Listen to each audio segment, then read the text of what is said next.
Hello everyone, welcome to Analog Science. Myself Anas Khan and I am a physics expert.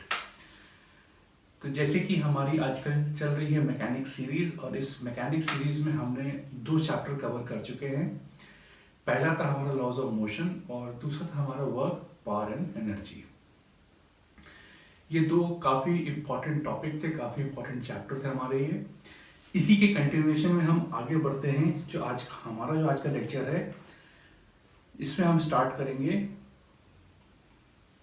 Will start with rotational mechanics, या इसको हम ये भी कहते हैं कि it is also known as your rotational motion.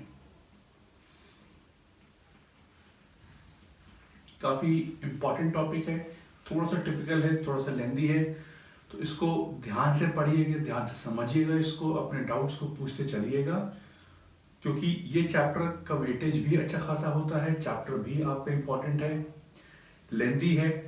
तो अगर आप इस मुश्किल चैप्टर में अच्छा स्कोर कर ले जाते हो तो आपको बाकी जो आपके एस्पिरेंट्स हैं जे या नीट के, उनके ऊपर आपको एक एज मिल जाता है अपनी रैंक के लिए। तो मेरा यही सजेशन आपको ये रहेगा कि आप इस चैप्टर को अच्छे से पढ़िए। जो आसान है वो तो सबके लिए आसान है, बट जो मुश्किल होता है उसमें थोड़ी आपको मेहनत एक्स्ट्रा करनी पड़ती है, और जिसने मेहनत एक्स्ट्रा कर ली उस चैप्टर में, आपके नंबर उसमें स्कोर हो जाते हैं and you get a good rank in your competitive examination. तो इसमें जो हमारा पहला टॉपिक है जो हम पढ़ेंगे, दैट इज सेंटर ऑफ मास। अब सेंटर ऑफ मास क्या चीज होती है, हम इसमें बहुत सिंपल से एग्जांपल लेके चलते हैं हम लोग। सपोज यहाँ पे दो लोग खड़े हैं, एक कोई आदमी यहाँ खड़ा है और दूसरा आदमी कोई यहाँ पे खड़ा है। इसने क्या किया, इसने एक बॉल ली, इसने एक बॉल को कुछ स्पिन करते हुए हवा में फेंका। ये मतलब आपकी बॉल कुछ, या मान लीजिए बॉल को छोड़ते हैं हम, एक बेसबॉल बैट लेते हैं हम लोग। पहले हमारा यहाँ पे पर्सन ए हो गया मान लो, और ये पर्सन बी हो गया ना। सपोज इसने यहाँ पे कोई एक रॉड को फेंका, ये रॉड अभी ऐसे है, फिर रॉड कुछ टाइम बाद ऐसे हो गई रॉड मेरी, फिर रॉड ऐसे हो गई, फिर रॉड कुछ इस तरह हो गई, और ये रॉड जो है वो आपकी कुछ इस तरह आपकी इधर ऐसे मूव कर रही है। तो ए से बी ये कुछ ऐसे आपकी रॉड मूव कर रही है। Now this rod is basically N extended body. Now what do you mean by extended body? जब हम पिछले चैप्टर पढ़ रहे थे वहां पे हम बॉडी को क्या था, we were assuming those body to be point masses. हम उन बॉडीज को पॉइंट मास अज्यूम कर रहे थे, मतलब जिस स्पेस में वो मास रखे थे उस स्पेस के कंपैरिजन में उनके डायमेंशन बहुत छोटे थे। तो जब हम क्वेश्चन सॉल्व कर रहे थे हम उन बॉडीज के डायमेंशंस को अकाउंट में नहीं ले रहे थे। बट यहाँ पे जो हमारी बॉडी आप देख सकते हैं, ये एक कोई रॉड है, कोई बैट है, ये वो एक्सटेंडेड बॉडी है। दैट मीन्स इसका साइज आपके सराउंडिंग के कंपैरिजन में कंपेरेबल है। तो हम इसको एक सिंगल पॉइंट मास अज्यूम नहीं कर सकते हैं। मतलब ये extended body number of point masses से मिलके बनी हुई होगी। जैसे ये पेन है, अगर मैं इस पेन को इस टेबल पर रखूं मैं, तो इस पेन का कुछ डायमेंशन है जो टेबल से कंपेरेबल है। तो इस टेबल के फ्रेम में मैं इस पेन को क्या है, पॉइंट मास नहीं कह सकता हूं। लेकिन अगर मैं एक 40,000 फीट की ऊंचाई पे हवाई जहाज में बैठा हूं और ये पेन यहाँ टेबल पे रखा है, तो मुझे ये पेन इतना सा दिखाई देगा। तो मैं उस फ्रेम ऑफ रेफरेंस के चलते मैं इस पेन को as a point mass assume कर सकता हूं, या मैं इसको लेके मान के चलूंगा मैं। So point mass and extended body depends कि आप उस बॉडी को किस फ्रेम ऑफ रेफरेंस से ऑब्जर्व कर रहे हो। तो यहाँ पे जो पर्सन ए ने पर्सन बी को एक रॉड फेंका है, मान लो यही पेन है, मैं खड़ा हूं, वहां पे आप खड़े हो, मैंने फेंका, तो ये पेन ऐसे होता हुआ जाएगा, आपका पेन ऐसे होता हुआ। तो ये क्या है, ये पेन कई सारे पॉइंट मास से मिलके बना है और हर पॉइंट मास अपना अलग पाथ फॉलो कर रहा है। तो अगर मैं कहूं कि इस पेन का जरा पाथ डिफाइन करिए या मोशन डिफाइन करिए, तो ये करना बड़ा मुश्किल होगा कि अगर मैं अलग अलग पार्टिकल्स को ऑब्जर्व करूं, बिकॉज यहाँ पे हर पार्टिकल, जो n नंबर ऑफ पार्टिकल्स इस मास के ऊपर हैं, वो कुछ कॉम्प्लिकेटेड पाथ को फॉलो कर रहे होंगे। तो अब क्या किया जाए, तो हमारे काम को आसान बनाएगा सेंटर ऑफ मास। इस बॉडी में एक ऐसा पार्टिकल होगा, एक ऐसा पॉइंट होगा जो एक सिंपल पाथ, यानी कि अगर मैं इसमें बात करूं, जो इसमें सिंपल पाथ होगा, that simple path will be your parabolic path. तो सेंटर ऑफ मास बॉडी का वो पॉइंट है जहां पे, जैसे ये पेन है, मैंने उसको फेंका मैंने, तो ये पेन ऐसे होता हो जाएगा, ऐसे घूमेगा, ऐसे घूमता हो जाएगा। लेकिन जो इसका सेंटर ऑफ मास है वो सिंपली एक पैराबोलिक पाथ में जा रहा होगा। तो पेन के जो अलग अलग पार्टिकल हैं, कुछ ऐसे जिगजैग कर्व में जा रहे हैं, है ना, कुछ हैफिजेड पाथ है आपका। लेकिन जो इसका सेंटर ऑफ मास होगा वो एक सिंपली एक प्रोजेक्टाइल हो जाएगा। या मानिए पेन है, ये पेन ऐसे से गिर रहा है, ऐसे गिर रहा है नीचे ऐसे। तो हर पार्टिकल क्या है, एक बहुत ही कॉम्प्लिकेटेड पाथ फॉलो कर रहा है, लेकिन जब ये नीचे गिर रहा है, जो सेंटर ऑफ मास होगा वो सीधा नीचे गिर रहा होगा। तो बजाय इस एक्सटेंडेड बॉडी के हर पार्टिकल को अलग अलग स्टडी करने के, हम उस सेंटर ऑफ मास को स्टडी करेंगे जो कि एक सिंपल सा पाथ फॉलो कर रहा होगा। और सॉरी, इसका बेनिफिट क्या है, या तो आप हर पार्टिकल को अलग अलग स्टडी करिए, उनके मोशन को निकालिए और उसका रिजल्ट निकालिए। जो रिजल्ट उनके इंडिविजुअल स्टडी करने से आएगा, वो सेम रिजल्ट आपका सेंटर ऑफ मास देगा। तो ये कुछ इस तरह है, जब हमने क्लास 10th में रेजिस्टेंस का इक्विवेलेंस पढ़ा था हमने।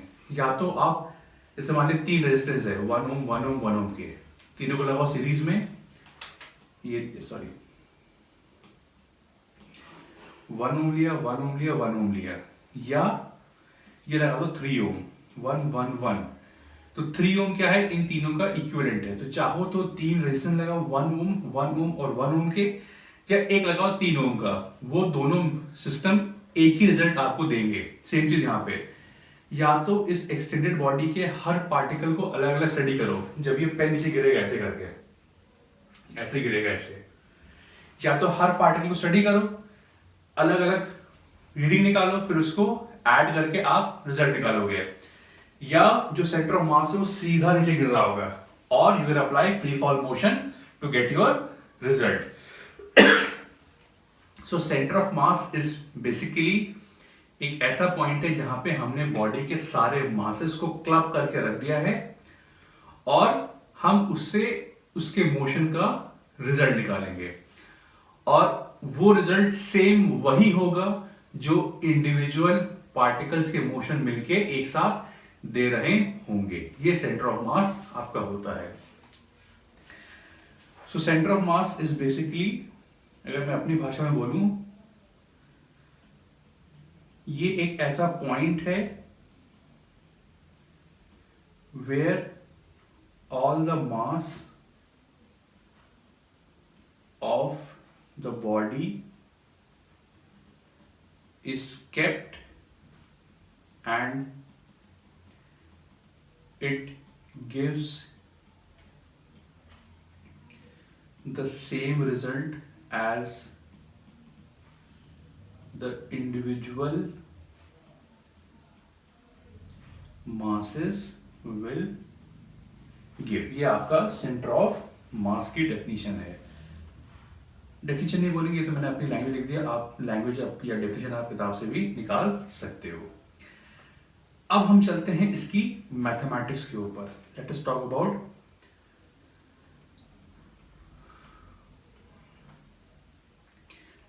About it's mathematical expression.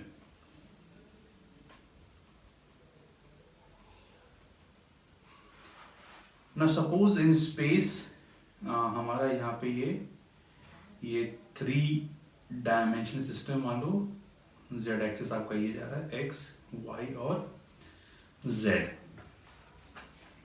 यहाँ पे कई सारे आपके पार्टिकल्स हैं। Suppose you have mass m1, m2, m3 and then you have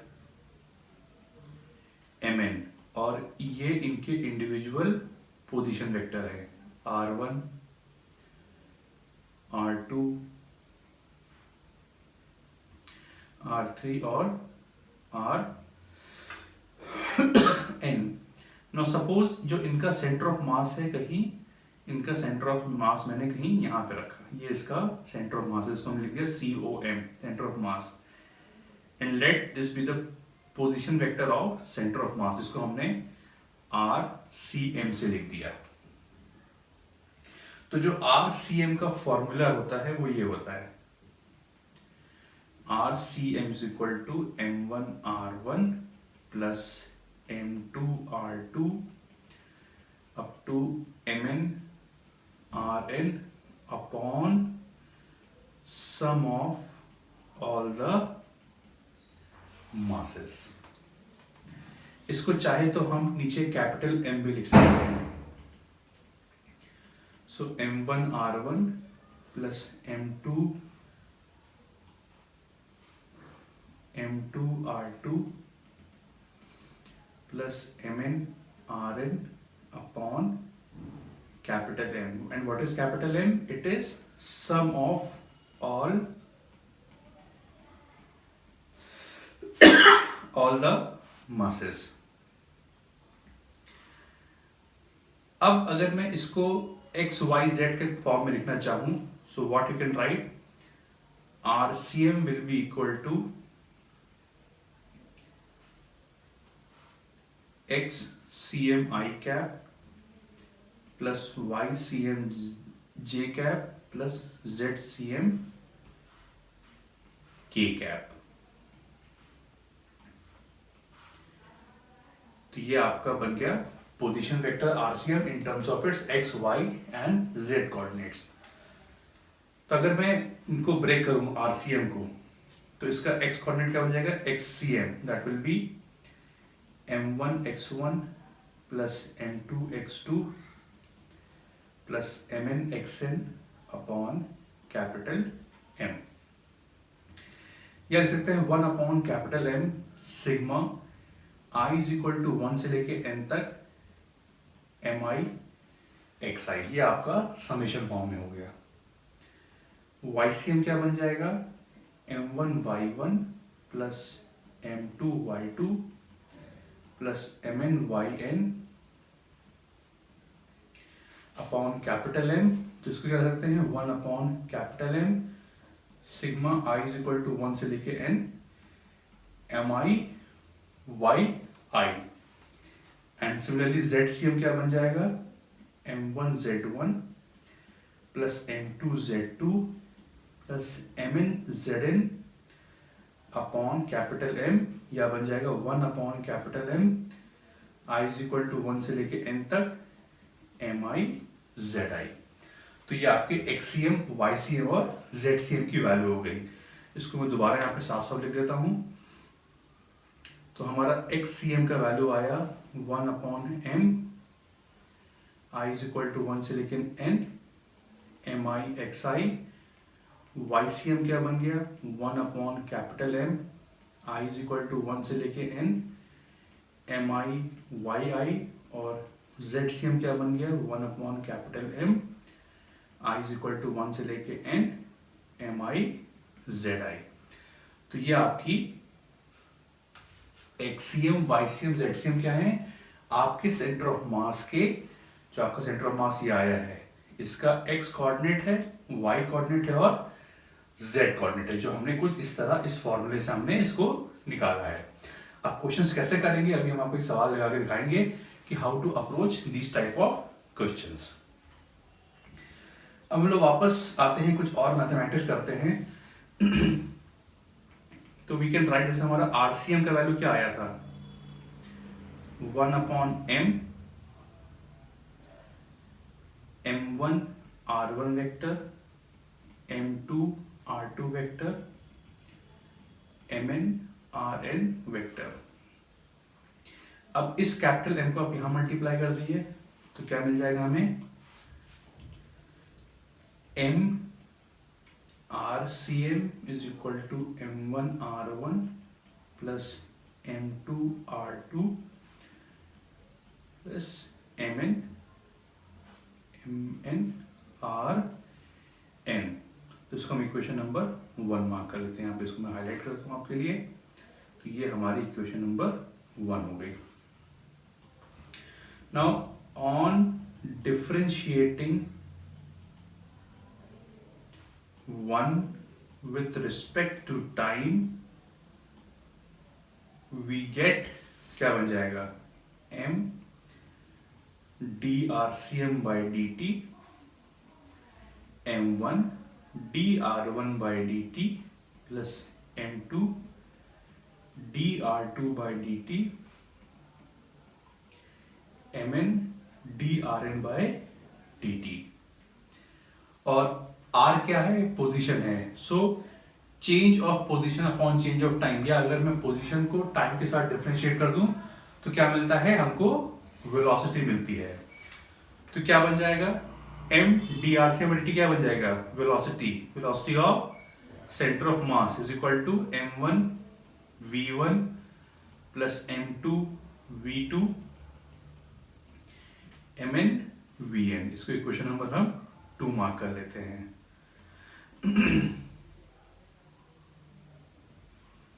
And what is mass into velocity? It is linear momentum। तो यहां से हम क्या ले सकते हैं, from this we can write linear momentum of center of mass is equal to the vector sum of the individual center of linear momentums। ये आपका एक रिलेशन ये आ गया।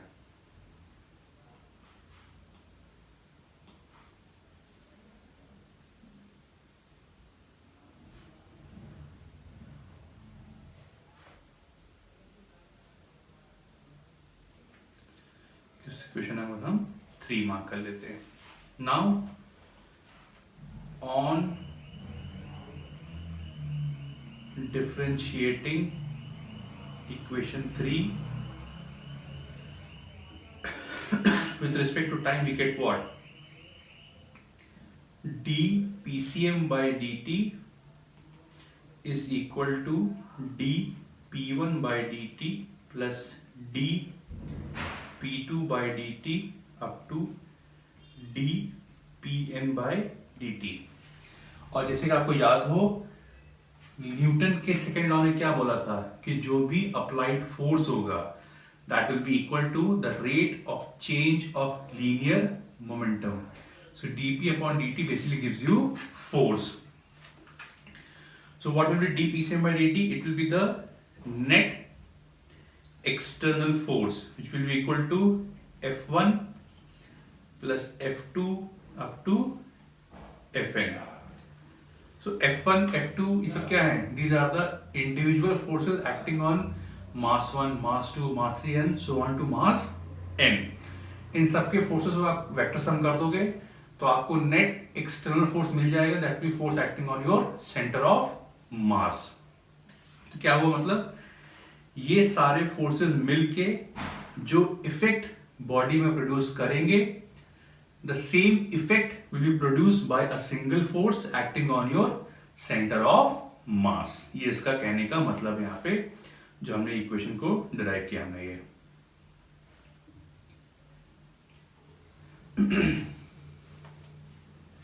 इसको इक्वेशन नंबर हम 4 मार्क कर लेंगे। And if f external is 0 then d pcm by dt is 0, therefore linear momentum of center of mass is constant। So if the net external force acting on a system is 0, then the linear momentum of that system remains conserved। तो ये आपका conservation of हो गया linear momentum for extended bodies. हमने जो पढ़ा था chapter laws of motion में, that was for a single body और अ पॉइंट मास। यहां जो हमने पढ़ा है कि सेंटर ऑफ मास का लीनियर मोमेंटम कंजर्व रहेगा अगर net external force zero act कर रहा है। So this is basically principle of conservation of linear momentum for extended bodies. तो ये आपकी पूरी मैथमेटिक्स हो गई, आपके सेंटर ऑफ मास के ऊपर आपकी ये पूरी आपकी मैथमेटिक्स हो गई। अब इनको हम कैसे अप्रोच करते हैं, आइए हम उसको देखते हैं। तो सपोज मैं एक सवाल लेता हूं आपसे कि मैंने बोला कि हमने यहां पे कोऑर्डिनेट बनाया,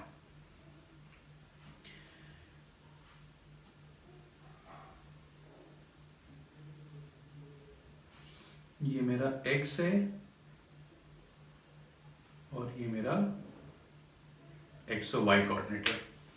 मैंने बोला कि यहाँ पे कुछ मासेस रखें, एक मास यहाँ रखा है, एक मास यहाँ रखा है, एक मास यहाँ रखा है और एक मास यहाँ रखा है।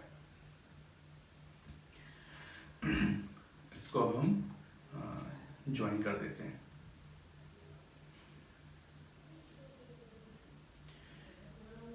इसका मास m है, ये 2m है, ये 4m है और ये 8m है। लेबलिंग कर दो A, B, C and D। और ये 0,0 है, ये कोऑर्डिनेट A,0 है, ये A,A है और ये 0,A है। तो हमको इस सिस्टम का सेंटर ऑफ मास निकालना है। तो पहले हम निकालते हैं x कोऑर्डिनेट।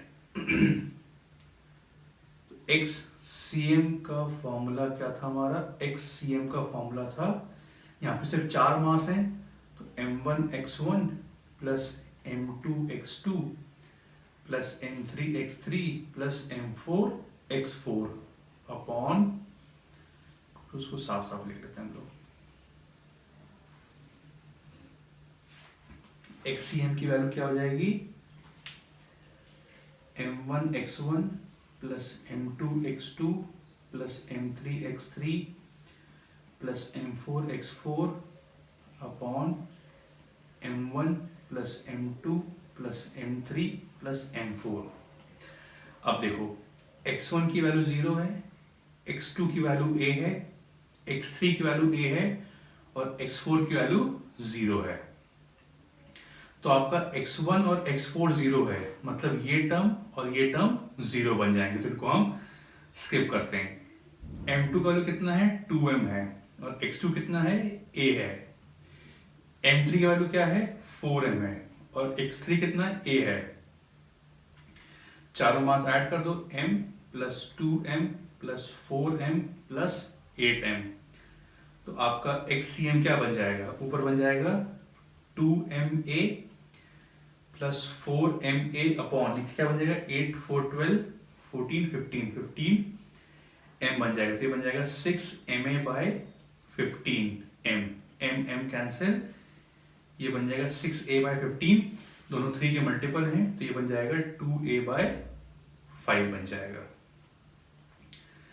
YCM निकालते हैं तो m1y1 plus m2y2 plus m3y3 plus m4y4 upon चारों मास का सम कितना है, 15m आया। अभी हमने ऊपर यहाँ पे सॉल्व किया, देखो यहाँ पे हमने अभी निकाला अभी हमने।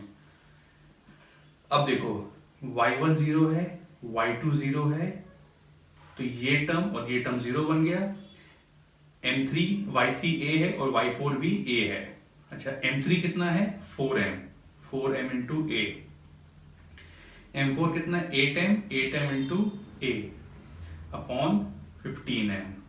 तो YCM कितना बन जाएगा, 12ma upon 15m, mm cancel कर दो तो ये बन जाएगा 12a बाय 5 सॉरी 15, 3 के मल्टीपल है तो ये बन जाएगा 4a बाय 5 बन जाएगा।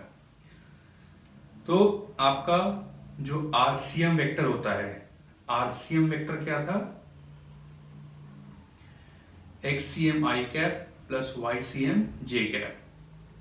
तो RCM वेक्टर क्या बन जाएगा, अच्छा 2/5 इज व्हाट, 0.4a, तो 0.4a i cap and 4/5 is 0.8,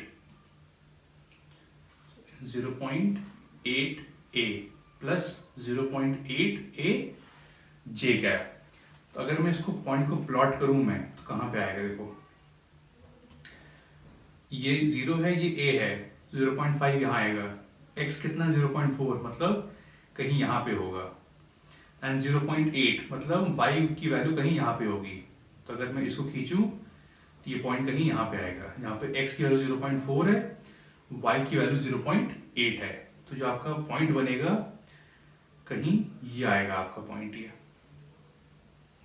तो जो आपका आरसीएम वेक्टर है वो ये बनेगा आपका, ये this is your RCM vector, जहाँ पे ये वैल्यू 0.4 ए है और ये वैल्यू आपकी 0.8 ए है। बाकी इसका अगर आप मॉड निकालना चाहो तो मॉड कैसे निकालोगे, under root of i component का स्क्वायर, तो 0.4 ए का स्क्वायर कितना हो जाएगा 0.16 ए स्क्वायर, एंड 0.8 ए, यहाँ पे ए मैं भूल गया, ए लिख देते हैं हम लोग, यहाँ पे आपका ए भी होगा, और 0.8 ए का स्क्वायर कितना हो जाएगा 0.64 ए स्क्वायर। तो 0.6 प्लस 0.64 कितना हो जाएगा 0.8 बन जाएगा, ए स्क्वायर बाहर लोगे तो ए बन जाएगा, तो ए अंडर रूट ऑफ 0.8 बन जाएगा आपका ये। तो that will be your length of this RCM vector. अब इसमें हम एक मॉडिफिकेशन करते हैं। हमने ये बोला कि अब चारों मासेस बराबर हैं। इसी क्वेश्चन में हमने बोल दिया कि आपके चारों मासेस बराबर हैं। तो जरा अब हम निकालते हैं एक्ससीएम क्या होगा, m1x1 m2x2 plus m3x3 plus m4x4, और चारों मास ऐड करोगे that will be upon 4m। तो देखो x1 0 है और x4 0 है, मतलब ये टर्म और ये टर्म 0 बन जाएगा। m2 कितना है m, x2 कितना है a, m4 कितना है m, x4 कितना है a अपॉन 4m, तो 2ma अपॉन 4m, तो कितना बन जाएगा 2/4 दैट इज 1/2, 0.5 a बन जाएगा। YCM क्या बन जाएगा m1y1 plus m2y2 plus m3y3 plus m4y4, और टोटल मास कितना है 4m। अब देखो y1 0 है, देखो y1 0 है और y2 0 है, तो ये टर्म 0 बन गया, बचते हैं ये दोनों टर्म। m3 कितना है m, y3 कितना है a, m4 कितना है m, y4 कितना है a, नीचे कितना बन गया 4m। तो YCM क्या बन जाएगा 2ma/4m, m cancel, 2a/4 is a/2 that is 0.5 a। Therefore हमारा XCM का वैल्यू कितना आया है 0.5 a और YCM कितना आया है 0.5 a। तो अगर मैं इसको यहां पे बनाऊं ग्राफ पे तो ये कुछ ऐसा बनेगा आपका।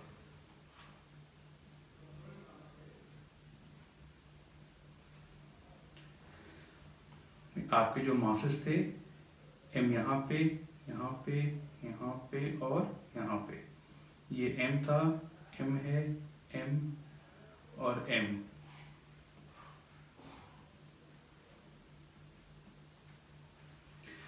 अब आपका XCM कहां पे आ रहा है 0.5a, मतलब इसका जस्ट मिड पॉइंट, क्योंकि ये 0 है और ये a था, ये यहाँ पे आ रहा है, और YCM कितना 0.5a, ये लेंथ भी आपका a है, तो इसका जस्ट मिड पॉइंट आ रहा है। तो जो आपका सेंटर ऑफ मास है वो एग्जैक्टली यहाँ पे आ रहा है। और यहाँ पे देखिए स्क्वायर है, अगर मैं इसके डायगोनल्स खींचूं मैं तो इसके डायगोनल्स भी यहाँ से इंटरसेक्ट होते हुए जाएंगे। तो इसमें जो इसका जियोमेट्रिकल सेंटर है वो भी क्या है 0.5a, 0.5a है, और सेंटर ऑफ मास क्या है मेरा, वो भी हमारा 0.5a, 0.5a है आपका। करने का पर्पस क्या था हमारा, ये हमने सिर्फ इसको ऐसे ही सॉल्व नहीं किया। आप देखिए, आप ध्यान से देखिएगा, जब डिस्ट्रीब्यूशन अनइक्वल मासेस का होता है, देख रहे हो, तो जो सेंटर ऑफ मास होता है वो सबसे पास हेवियर मास के होता है, देख रहे हो, हेवियर मास से इसकी दूरी सबसे कम है इसकी। लेकिन जब मासेस का अरेंजमेंट इक्वल होता है तब सेंटर ऑफ मास चारों से बराबर दूरी पे होता है आपका। तो सेंटर ऑफ मास का मतलब ये नहीं कि हमेशा कि वो बॉडी के सेंटर पे ही लाई करेगा, देख रहे हैं, यहाँ पे भाई इन चारों का सेंटर क्या होगा, भाई डायगोनल्स का ये सेंटर होगा, ये ज्योमेट्रिकल सेंटर है। लेकिन सेंटर ऑफ मास क्या है, एक ऐसा पॉइंट जहां पे मैं इन चारों को क्लब करके यहां रख दूं, तो जो ये चारों मिलके इफेक्ट प्रोड्यूस कर रहे होंगे, सेम ये पॉइंट वही इफेक्ट प्रोड्यूस करेगा। कब? जब वही सेम फोर्स में वापस इस पे लगा दूं तब। अब सेंटर ऑफ मास मतलब बॉडी का सेंटर नहीं होता है। आप देख सकते हैं, अगर मासेस का डिस्ट्रीब्यूशन अनइक्वल है तो सेंटर ऑफ मास की दूरी सबसे कम हेवियर मास से होगी। That means the centre of mass is inclined towards the heavier mass, heavier body. लेकिन जब मासेस इक्वली डिस्ट्रीब्यूट होंगे तब उस केस में आपका geometrical centre will be same as your centre of mass. तो सेंटर ऑफ मास सही मायने में सेंटर तब कहलाएगा जब मासेस उस सिस्टम में इक्वली डिस्ट्रीब्यूटेड होंगे। तो जब आपकी बॉडी रेगुलर है, जैसे ये बॉडी क्या है, रेगुलर शेप है, होमोजीनियस है, मतलब आप कोई सेगमेंट काटोगे उसकी डेंसिटी यूनिफॉर्म रहेगी आपकी। तो इस केस में क्या होगा, जो इस बॉडी का ज्योमेट्रिकल सेंटर होगा वही इसका सेंटर ऑफ मास होगा आपका ये। लेकिन जब अनइक्वल मास होंगे तब सेंटर ऑफ मास एग्जैक्टली उस सिस्टम के ज्योमेट्रिकल सेंटर पे लाई नहीं करेगा। ये हम पीछे सवाल करके देख चुके हैं। तो ये नोशन गलत है, इस मिसकंसेप्शन को अपने दिमाग से निकाल दिए कि सेंटर ऑफ मास एग्जैक्टली उस बॉडी का सेंटर होता है या ज्योमेट्रिकल सेंटर होता है। ये दोनों कोइंसाइड आपस में कब करेंगे, जब आपके मासेस इक्वली डिस्ट्रीब्यूट होंगे। तो फ्रेंड्स, ये तो हमारी आज बात हो गई सेंटर ऑफ मास के बारे में बात हो गई। एक बहुत ही कॉमन सा ये टर्म था, ये हमने इसमें कुछ बेसिक्स पढ़े हैं। इसके जो अगला पार्ट है, जो centre of mass uniform body का, उसमें बहुत सारे डेरिवेशंस हैं, उसको मैं आपको मोमेंट ऑफ इनर्शिया के साथ कराऊंगा। जिसमें हमको स्फीयर हो गया, हुप हो गया, रिंग हो गया, कई सारे बॉडीज हैं, 7 से 8 एक जनरल बॉडी हमेशा आती है, मैं उनको कराऊंगा मैं आपको। That we will cover in the next lecture which is with moment of inertia. तो friends, this lecture was all about the basics of centre of mass and I hope आपको ये लेक्चर पसंद आया होगा, समझ में आया होगा। तो आप हमको प्लीज लाइक करें और इसको अपने दोस्तों में फैलाएं, शेयर करें इस चैनल को, इस वीडियो को, इस सीरीज को। एंड अगर आप नए जुड़ रहे हैं तो आप हमको सब्सक्राइब करना बिल्कुल भी ना भूलें। Friends, thank you very much.